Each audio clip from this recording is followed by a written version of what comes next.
What's going on? I got my good friend Jeffrey Seitz on today. What's good, Jeffrey, man? What's going on, dude? How's it going? It's pretty good, pretty good. We were just kind of chatting before we hopped on, and I was talking quickly about how I just got back from vacation, and I believe you just got back from vacation too, right? Yeah, I did. I just got back from being in the West Coast in Canada. It's kind of funny because when I was telling people I was going to Canada and they were asking me, "Oh, you're going into the fire?" I said, "No, that's on the East Coast. It's all on the West Coast. I'm going to be far away from that. Don't worry about me." Yeah, I actually totally forgot about that happening too because I wasn't in the country as well, so I'd missed it. You totally missed it, right? Or were you still around for that? Nope, totally missed it. Oh yeah, crazy. Just flying around us. So Jeffrey, before we dive too much into a conversation, do you mind sharing a little bit about yourself? Sure. I guess I wear multiple hats because I still don't know how to categorize myself. I mean, I know who I am. I am a administrative assistant for a upper high end retirement community in the Hudson Valley, New York, called Woodland Pond at New Paltz. My title is Universal Administrative Assistant. Um, when people ask me what I do is I just tell them I just go where they need me, whether it's covering a reception desk, doing odd jobs, working on big or small projects, helping out with different departments with filing, contacting people, paperwork.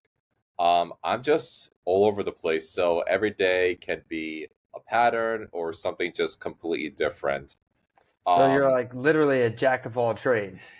yeah, I don't know if it's too, how should I say it, like exaggerating. I don't know if it's too big of an exaggeration to say my job takes me across the universe. Um, but yeah, I'm pretty much across the universe in my current role. Cool. When I'm not traveling the universe, a I'm a waiter at a restaurant. I'm Shadows on the Hudson, right here in my hometown, Poughkeepsie, New York. I do that on weekends, just a side gig to make some side money.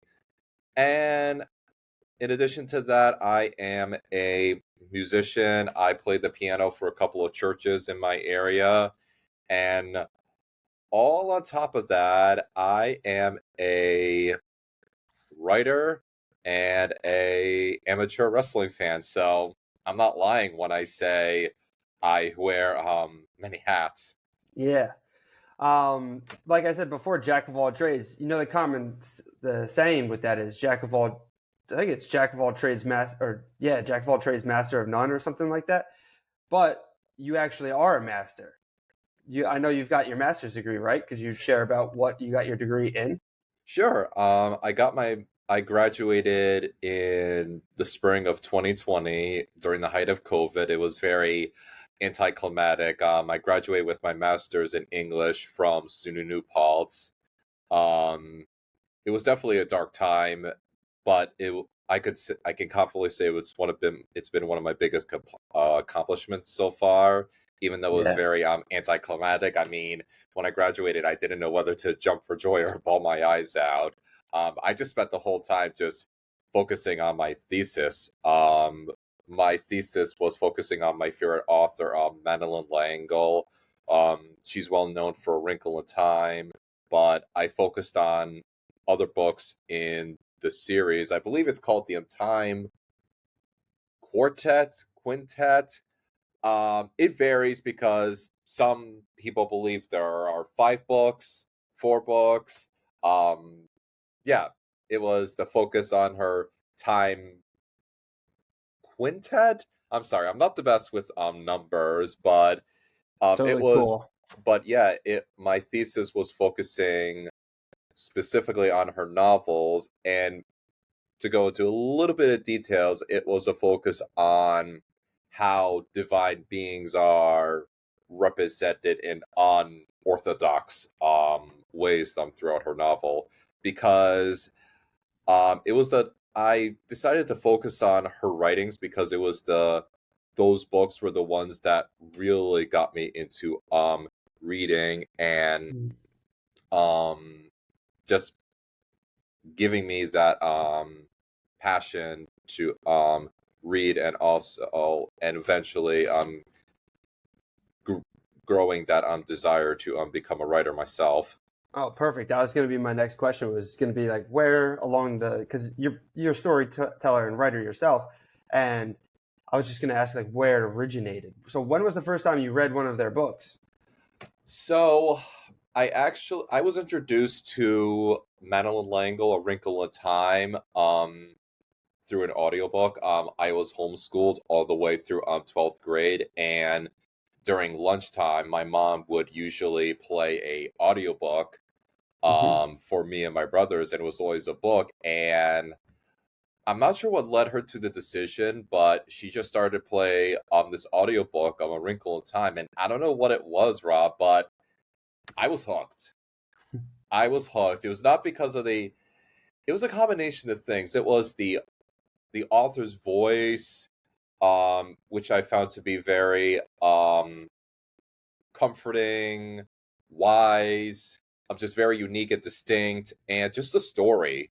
Just a story. Just it's a very unique story that somehow it works. It's fantasy, it's science, religion, quotation, biblical scripture quotation, and somehow it all works. And it was just a fascinating, it was just a story that just hooked me immediately.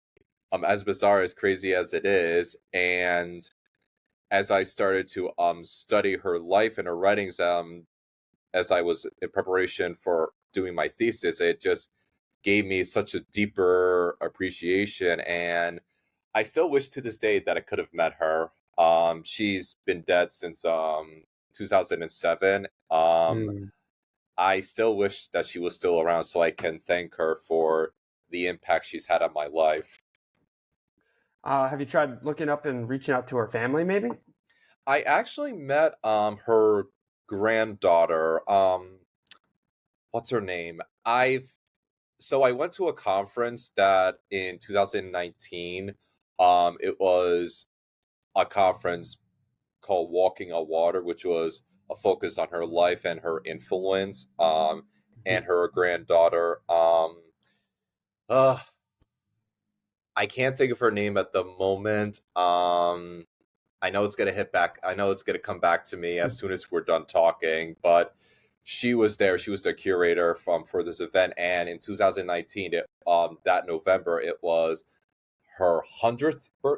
It was Madeline Langle's 100th birthday that year, so it was very significant, and it was just an opportunity for me to um not only celebrate her life, but gain some very valuable information as I try to comprehend her life, and also get a deeper understanding past the pages, past the text, try to get to the heart of what the message of Madeline Lango was trying to relay. Mhm. Yeah, that's incredible. Sometimes it's really powerful stuff when you not necessarily get to meet the person who you're kind of looking up to, but just being around others who feel so passionately about their message and about them and that their whole kind of community as a whole. Just being around like-minded people can really be beneficial. Um, and it's great to hear that she really kind of helped inspire you becoming a writer. And if you were to say, because I know you do a bunch of different kinds of writing, so like what do you tend to? Because I know you've got a project you're working on, and I know you work on small like custom kind of projects for some of the wrestlers and such. What do you tend to enjoy writing the most? Is it the longer stories? Is it more poem type things? Explain to me. I go through like these different stages before this year. When I was bouncing back and forth between school, I would go back to the novel that I was focusing on. And then, because for a while, I was focusing on one novel, just this idea that I had, and I don't think I ever told you. Um, I got this idea of working on a novel about these brothers who are conjoined twins. I just thought of it one day during my undergrad in one of those creative writing workshops. And I got a pretty decent draft done. But I decided to return to my first love, which is the novel that I'm working on, a young adult fantasy novel, um, due to the COVID pandemic and personal events in my life. Um, but to answer your question, back then I was going to poems, short stories. I have notebooks on top of notebooks of poems, ideas, short stories, but currently I am trying to balance them out. But currently I've been focusing on this fantasy novel. My goal is to have a better draft crafted by the end of this year. I wanted to be in a condition where I'd be comfortable to give it to someone that can help me to take it to the next steps in terms of publication. It could be an Mhm. editor, it could be a literary agent. I don't know, but that's just been my focus right now. Awesome. And I know working with me for a while, I've I had to have mentioned multiple times how I like to try to focus more on process goals than outcome goals. And what that means is outcome goals typically people focus on just what the outcome is. So if you're trying to lose weight, it's okay, did I lose the 15 pounds? Yes or no. That's kind of like leading towards an outcome goal. Whereas a process goal is doing the things that it takes to get to that outcome goal. So it's like out of the 7 days a week, did I do 5 days? Did I go for a walk? Did I eat healthy? Things like that. So if you were to, since you have the goal of finishing up another draft or an edited draft of your novel, what are some of your process goals that you're working on? Because I'm sure it could be difficult balancing all the different hats that you wear. How do you still? So what are your process goals to making sure that you get that done by the end of the year? I have a general idea in mind. I'm actually in the process of finalizing a writing coach. Mm, Um, there's a cliche saying that it takes a village to write a book, and I was just scrolling through Instagram and I just came across this person. Her name is Monica Hayes, I believe. Hayes, Hayes is her last name, and I was just reading her Instagram page and I went on her website, and she is a writing coach that helps people overcome writer's block, procrastination, um, and I actually just got done talking to her, and I am finalizing my contract with her for her to become my writing coach to help me. Um, and I mentioned that is because I've come to accept that this is something that I can't do by myself. Writing is a lonely project. So I am looking to, I'm want a writing coach to so that I can have someone to hold me accountable to reach my goals. mm, And starting next week, I have the edits done. I just It's just a matter of inputting them in. So I just want someone to hold me accountable. A goal. My process is, what do I want to accomplish in the next day? Um, Focus on world building. Have this edit one chapter one day, two chapters this day. Um, because sure. recently I've been asking myself the question, how bad do you want this? So I try to use that for motivation. Mhm. And it's just something that I've been trying to force into my schedule because my schedule is always changing. Like, I try so hard to maintain a strict schedule, but life always happens. Um, I guess for me, it's just a matter of just being ready for unexpected things, whether it's a change of shift in my main job or having to pick up extra hours on my restaurant job. I know in my babbling, I may not be answering your question, but it's a hard it's a hard question for me to answer because I'm still learning. I'm still new at this because Mhm.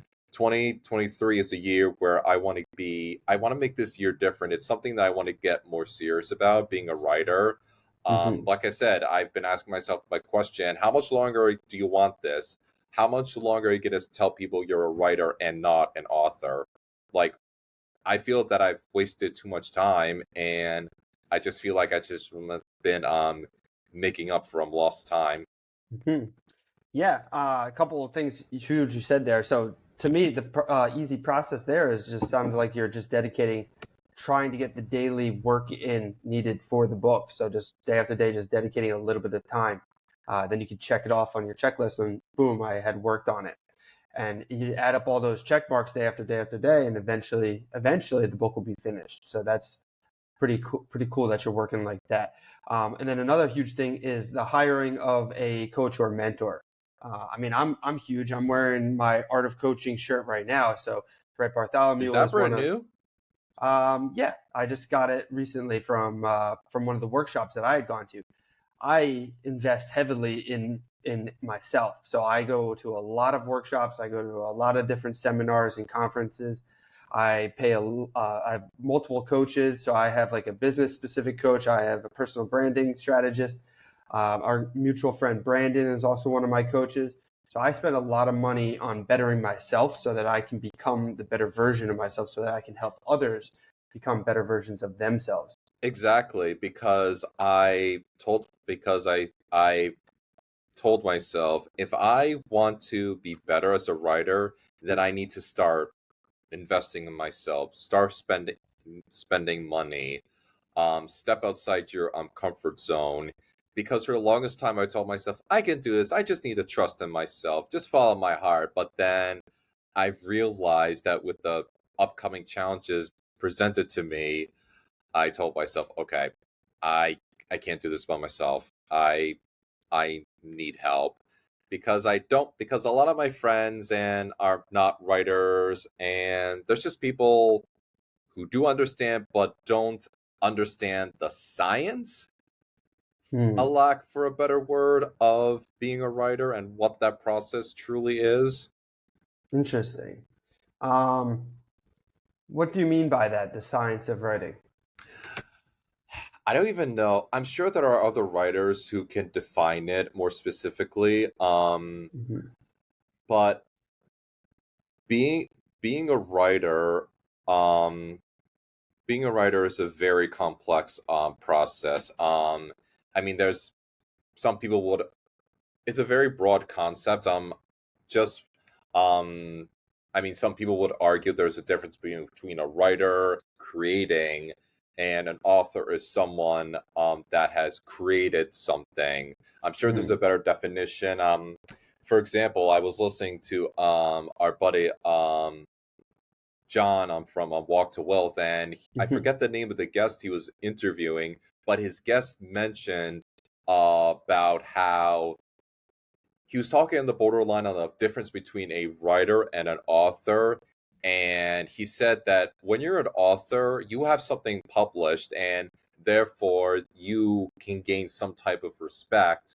Um, and that just really resonated within me because there's a difference. I mean, I do have some writings published. I interned with Hudson Valley Magazine. I have a short poem published in a local magazine called the Chronogram. Um, Hmm. those are just little samples of who I am. Those are just the snippets of the greater project at large. Yeah, Um, but I mean, I could talk all day about what it means to be a writer.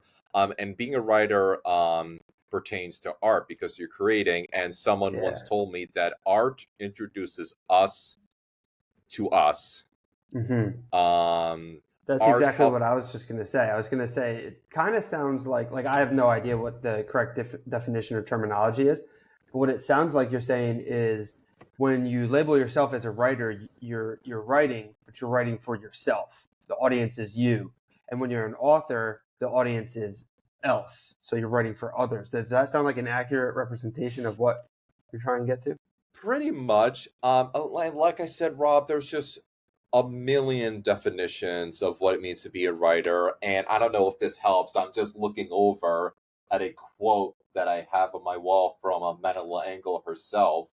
Um, this quote comes from her book, Walking on Water, where she talks about writing and the craft of being a novelist. The quote is, in art, we are once again able to do all the things we have forgotten. We are able to walk on water.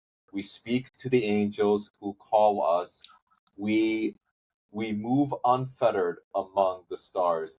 And just above that, I have I have this other quote that someone painted for me, Hmm. and she says, "quote You have to write the book that wants to be written, and if the book will not be, and if the book will be too difficult for grown-ups, then you write it for children." Nice. Some great, powerful quotes. Are those both by the same author? Yep, both of them are from a Mental Angle. Two quotes that I have right in the corner of my office space. Nice. Yeah, those are some great ones. I love that. I want to kind of bring things back just a second because we did kind of touch on the pretty much the power of investing in yourself. And I know a lot of people kind of bug out and they think that they always necessarily need to save. But I did see a quote recently, something along the lines of how wealthy people don't really save money; they just look for better ways of spending their money. Mm, As in, like they spend money to make more money. So spending money, investing in yourself, becoming a better writer, or hiring a coach. Those are great ways of investing in yourself.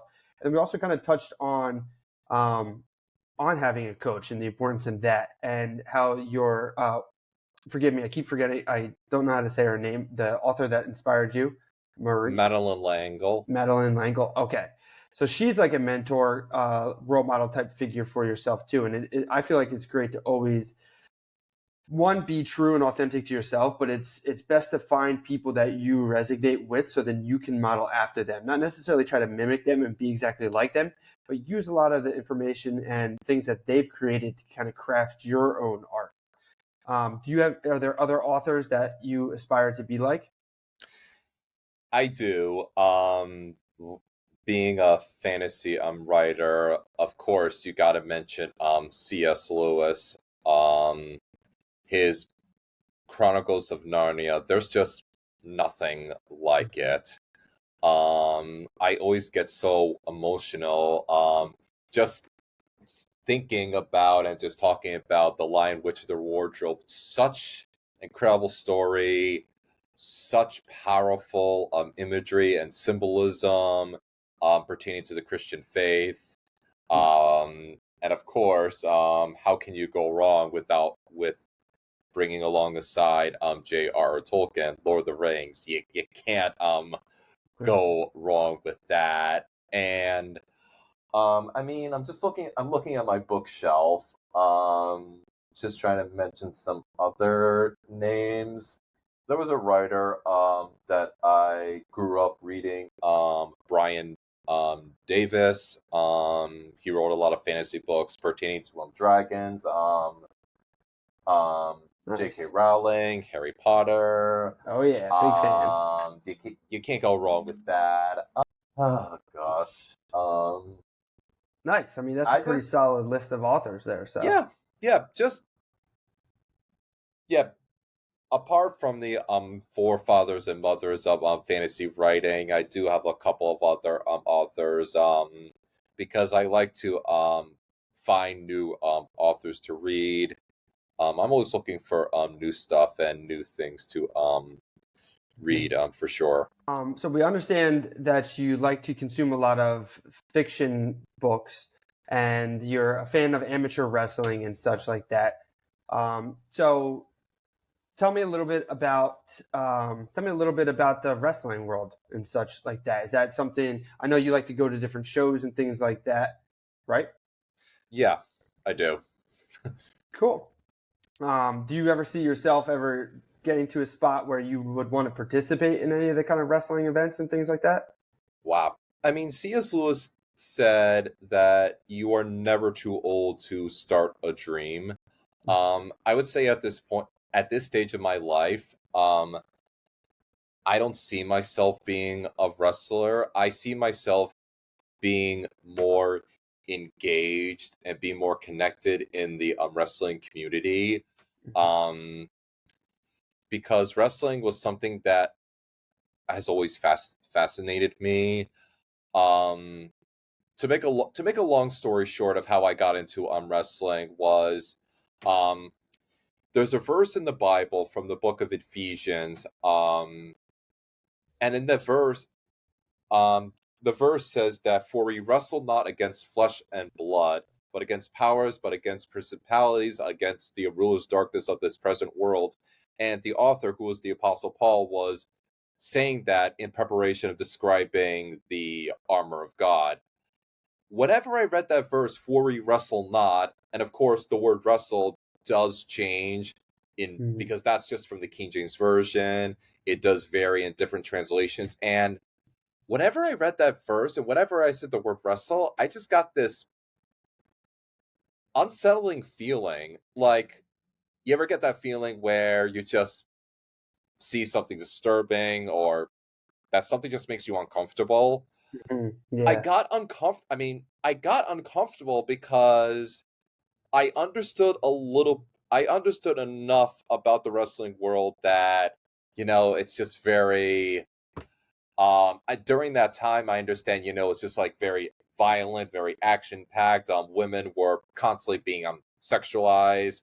um I didn't know whether to call wrestling at that time during like the WWF, the Monday Night Wars, like the Bad Attitude era. I didn't know what to call it, soft porn. I mean, but at the same time, it was just something that just fascinated me, and I didn't know how to get into that world. Mhm. I it was just I don't know, it's just like, yes, it's part of popular culture, but at the same time it's just like, for me growing up, it was just like one of those things that you didn't talk about. Mhm. Um but there's a saying that the Lord works in mysterious ways. I was looking for a new church. I call it church shopping. And one of the friends that I made at church was a wrestling fan. And just out of the blue, one Sunday, he said, "Hey, you want to come over to my house for my WrestleMania party?" I said, "Really?"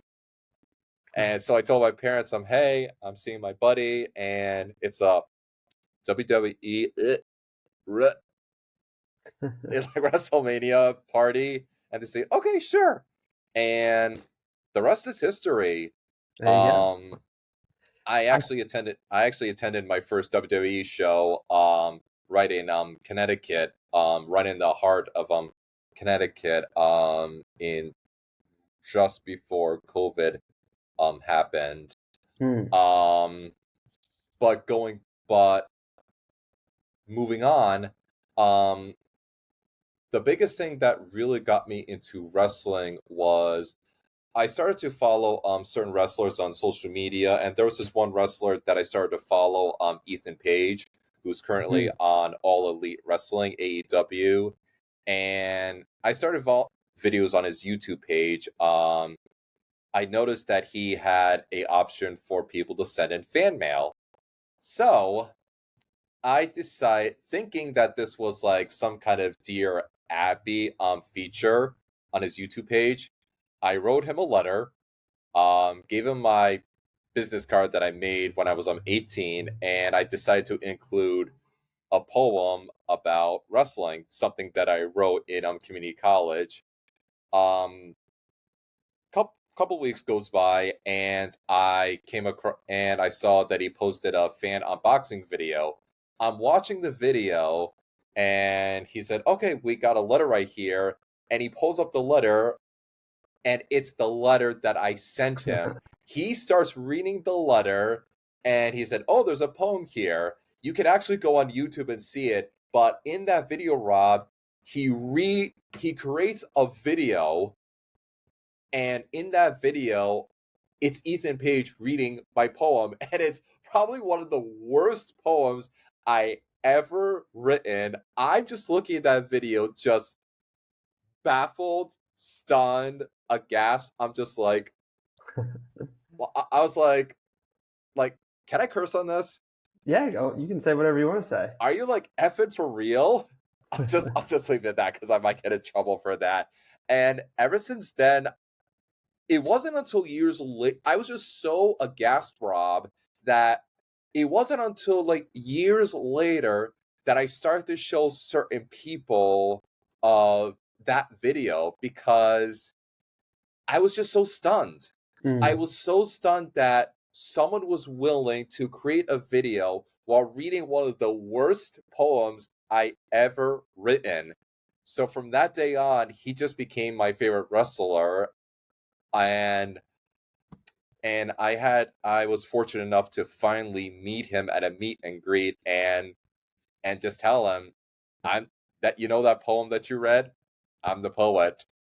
yeah, Um and from there on, was when my passion for wrestling exploded. just yeah, that's when that's just yeah, exploded. It just started to become a part of me.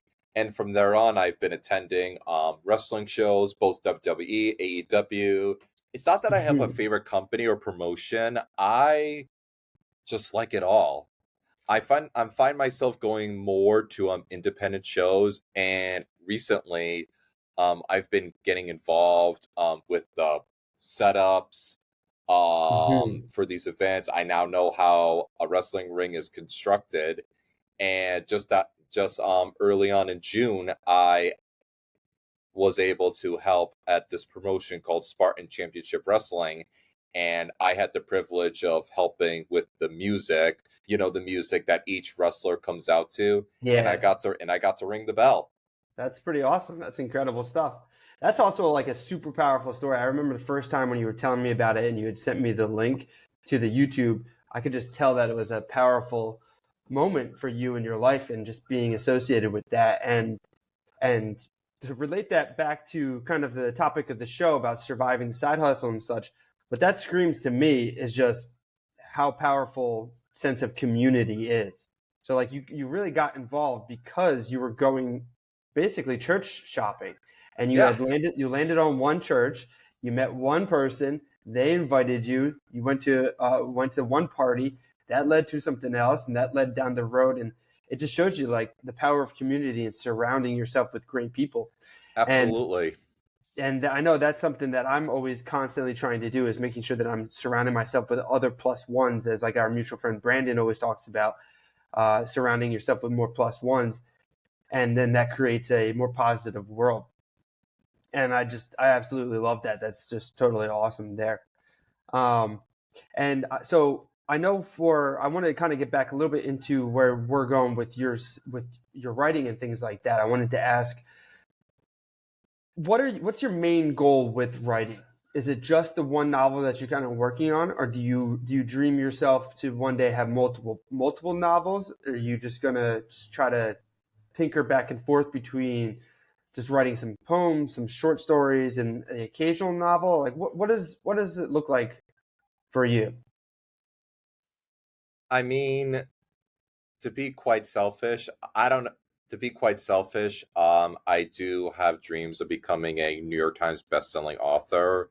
I'm pretty sure everyone dreams and fantasizes over that. Um, Hmm. right now, my main focus is working on this fantasy novel. My working title is Dragon of Heaven. It's a story that just popped out of nowhere in my mind when I was 16 or 17, and it's just a story that's resonated me with ever since. And as I mentioned, I asked myself, how bad do you want this? How bad do you want to share the story? And I just been going back to this, getting this story out because it's been in my mind for way too long. And it's something that I do want to develop into a series.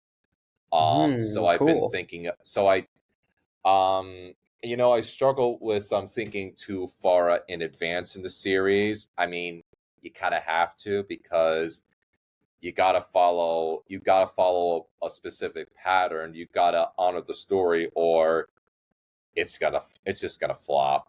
Mm. And I do that because I do try to um create a believable world.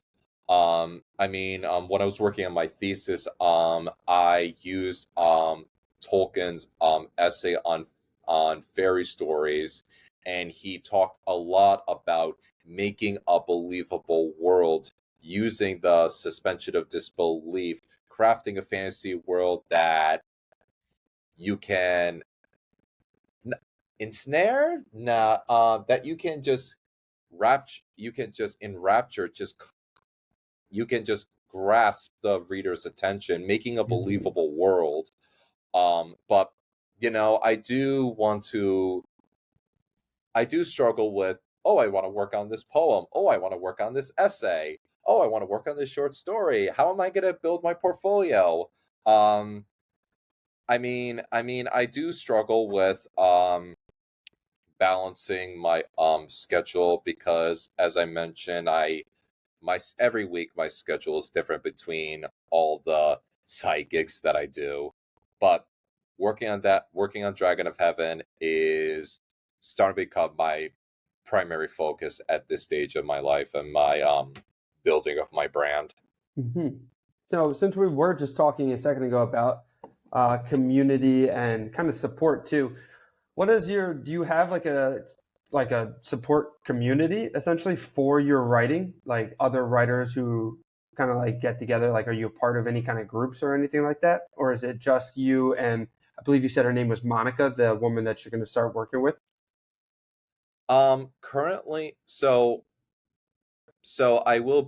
Monica will be my writing coach. Hmm. This just was finalized this afternoon. I never really was a part of a writing group. Um, and I regret not joining a writers group anytime sooner because um I tried to join a writers group when I was a kid, but back then I was like the youngest and everyone was weird. I have gone to some open mic events for poetry where I have read some of my poems. Um but I just got busy, and I don't know, this is just me being, I don't know, paranoid. But usually at these events, I'm the youngest. Hmm. I'm the youngest. And I have tried to go to different writers group, but I have yet to find a group where I fit in, where I can call home. Hmm. And one of the reasons why I want to do this writing coach program is because I want to be reconnected with a writing group, because I definitely felt more connected with writers during my college years. Um Yeah. and I do feel that I'm trying to make up for lost time, because I do struggle. More than ever, I just struggle with the past, thinking, oh, I could wish, why did I do it this way? Why didn't I focus more on my social life rather than on my studies? um but this is this is like one of the reasons why. And it's not just relating specifically to writers, but I want to meet more people, which is why I've been going to these wrestling events, these smaller shows, going to these networking events, doing your programs, Rob, because I want I want to do things differently. I just want change. I want more from life. Yeah. I've been working at the same job for like the past 12 years. I am tired of driving to the same damn place, seeing the same people, and Yeah. Sounds like I you're ready know, for change and you're taking the right yeah, initiative. yeah, it's time for change, but the struggle is real, and sometimes I'm just hustling, sometimes I feel like I'm a workaholic, sometimes I feel like I'm on I'm a hamster in a wheel, just Yeah. going aimlessly, thinking there's no light at the end of the tunnel. So I more than ever, I just have this desire of just meeting new people and just sharing the story, because this is something that excites me. Because I've always struggled with what I want to do with my life. And just something about writing and storytelling is it's what it just makes me who I am. I just get so excited about it. It's the only thing that I see myself doing. It's the one thing that gets me excited, Yeah, and and I man, want to use that I to can meet totally more tell that. people. Yeah, I totally get that vibe from you, and I've definitely seen you pushing yourself with your comfort zone and really putting yourself out there in a lot of these different events and conferences and networking stuff. I can see it, and I can see you're growing, and I know you're on the right track for the change that you're looking for. But I do want to be courteous of our time. I don't want to take up too much of your time tonight. So, if anybody has any questions about writing or they want to kind of touch base with you, maybe follow up or are interested in hearing more about what you're writing and working on, what would be the best place for people to contact you? So you people can email me. My email is all lowercase. It's Jeffrey Seitz. It's JEFFREYSEITZ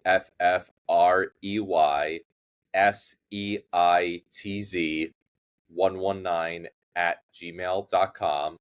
Um, People can also find me on Instagram. It is J Sites with a Z.